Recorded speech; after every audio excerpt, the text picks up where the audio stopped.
getting ready to jack this motor up and take the back motor mount off. I got 6x6 blocks here on the fenders and a piece of 2x2 just running across. I was going to use the factory strut tower brace and try to lift up off that, but why struggle? I can just hook it to this and have enough headroom and everything. I don't do a lot of shoutouts on my YouTube channel, but mostly because I forget. People tell me to give shoutouts and I always forget. But this guy, he's been pretty reminding me to do it, and I've been watching some of his channel, and it's a lot different than what I do here. His name's Nathan Fowler, and he's got a YouTube channel called Demolition Derby Garage.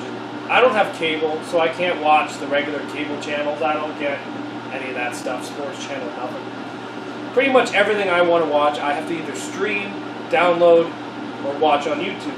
So for me, having another YouTube channel to watch is always pretty good. And what he does is a lot different than what I do. I do a lot of these mini car stuff, and it's fun to watch, but it's always nice to watch something different. He does big trucks, and he derbies trucks that cannot be run around me at all. He runs postal Mopar rear ends. He puts a lot of money into his stuff, and I've been enjoying watching his channel. And you guys should check him out, Demolition Derby Garage. I've been telling him I'm going to do a shout out for a while, and I keep forgetting, so I didn't forget today. But yeah, we're going to be working on this. We got to undo the back motor mount, which I believe is a 17 or 18 mil. Just going to get in there with the gear wrench, undo it. And then I got to pull passenger axle. I might as well pull driver axle while I'm at it, because this one's broken, so it might as well go in the trash. And we can start working away at these motor mounts and get these motor mounts ready.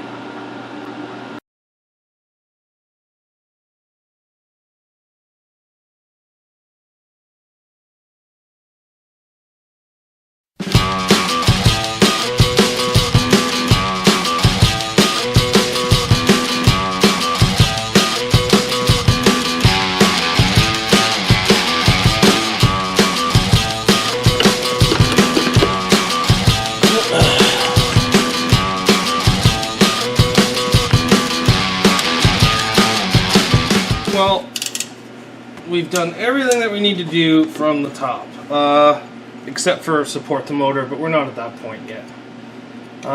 What we have to do now is undo the 4 bolts. Please don't strip them, Zach. That hold the axle to the back of the block. Now, these things are very difficult to get off, and actually that one's coming off pretty nice. I'm actually really happy that this one's coming off that nice. I was expecting it to be horrible. We still have to get underneath here with an impact gun and take out the bolts that hold in that motor mount, but I figured we might as well try to do the crappy stuff first, right? It's going half decent. Maybe the V6 ones are in different spots. Yeah, the V6 ones are definitely in different spots because I couldn't get that bolt out on a V6. We got 2 out of 4, so that's pretty good. Number 3 is reachable. This is actually coming out half decent, and we're going to have to support that motor soon. Wow.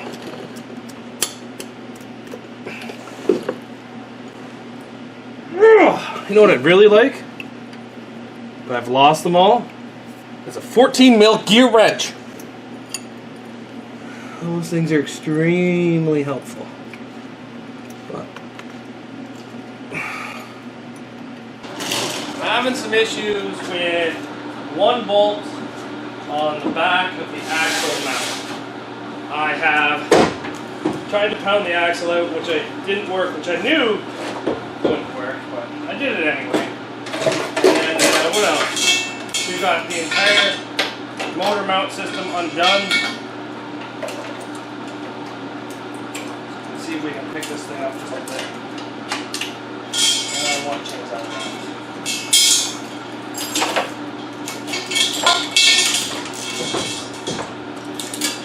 You guys have no idea how much I wish this was an easy cross plug. Why is it never the easy way out with these things?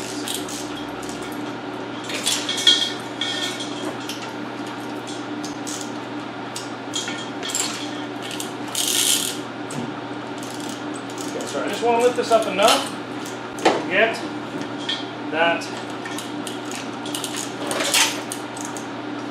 motor mount out.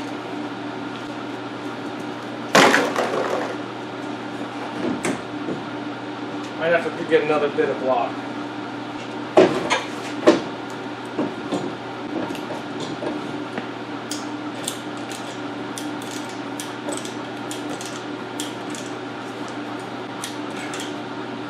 I'm not looking for a lot, I'm just looking for enough.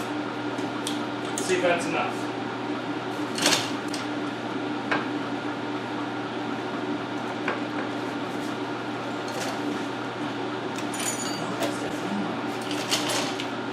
No, it's definitely not. A couple more motor mounts have to come out. That should be enough.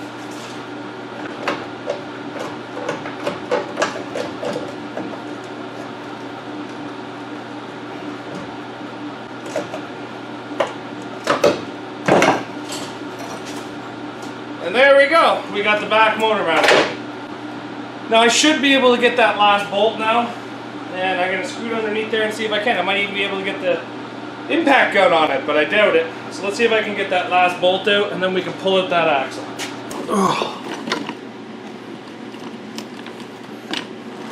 Oh, lots of space now. Lots of space.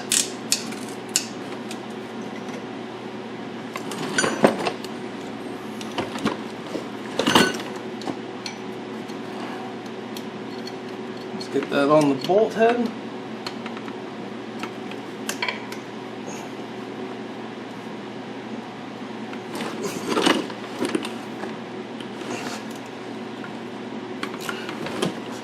And there we go. She's loose.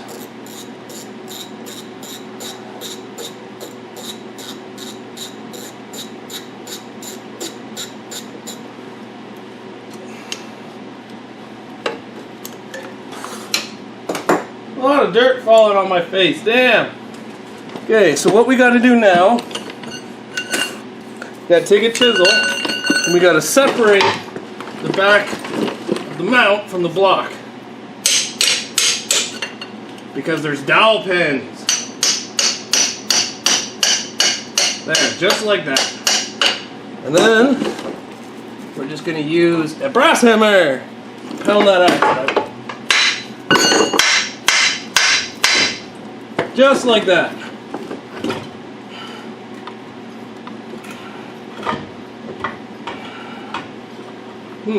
Is this going to be able to come out? I haven't actually taken a rear motor mount out like this before. Yep, there we go. She's out. Well, that's a frost plug missing, that's for sure. You guys want to see it? What we've been working the last 2 hours to get at. You guys want to see it? I know you guys want to see it. Well, good news. Oh, can you guys see that?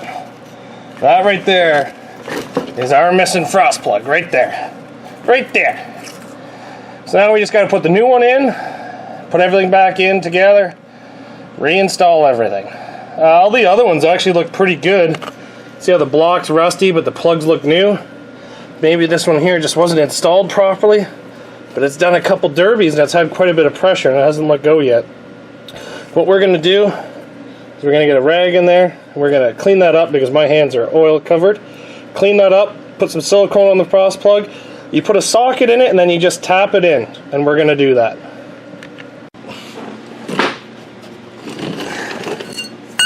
Well, you guys ready for the easy part of the job? That's right. The easiest part of this job is installing the frost plug.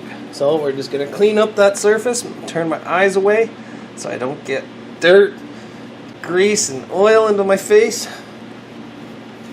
Make sure this is good and clean. It's going to get dirty again, but you want a good seal is basically what you want.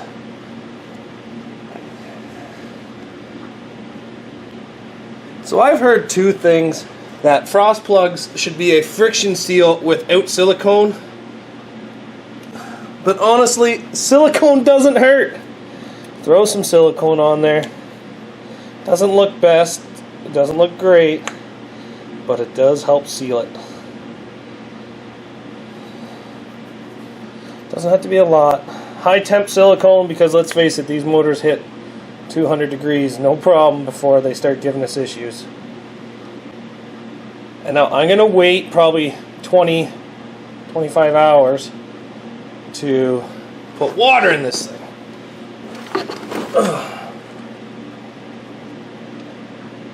So I just put it in the hole. Now this is a 25 mil socket, 24 mil socket, and a little bit of a brass hammer. Just gonna put the socket over top of the plug.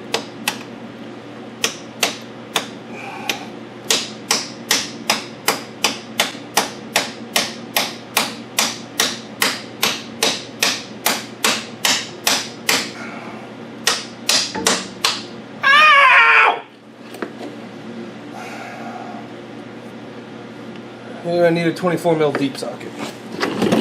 Came back with a vice grip and a deep socket, so that way I won't smash my thumb again. Because, yeah.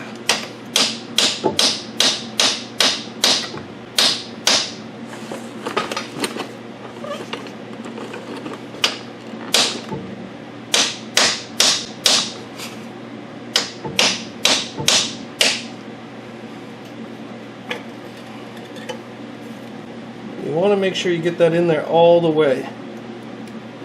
A good thing to do is look at the one beside it, get a distance of how deep it needs to be. So much dirt underneath this thing, all from beating.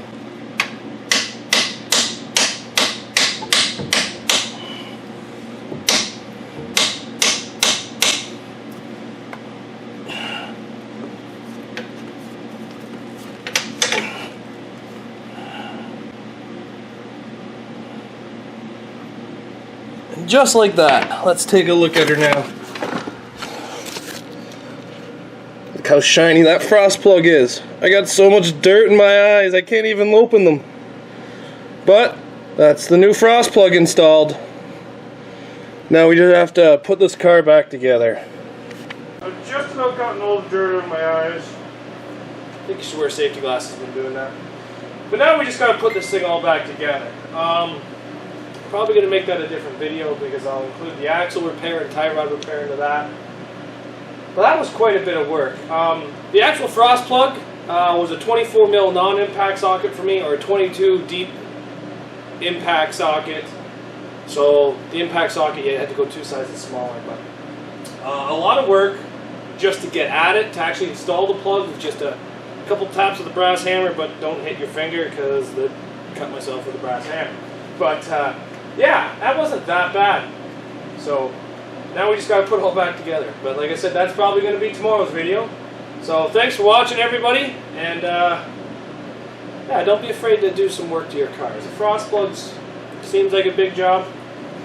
You always want it to be the front frost plugs, but it never ever is. Because the front frost plugs, you can just pound them right in. I think one of them you got to take off the AC or the water pump. But it's always the ones that are hard to get at. So I guess I left a little bit of water in there, and we got it heated up the night before, and it froze because when water's hot, it actually freezes a lot faster. So kind of sucks, but it happened.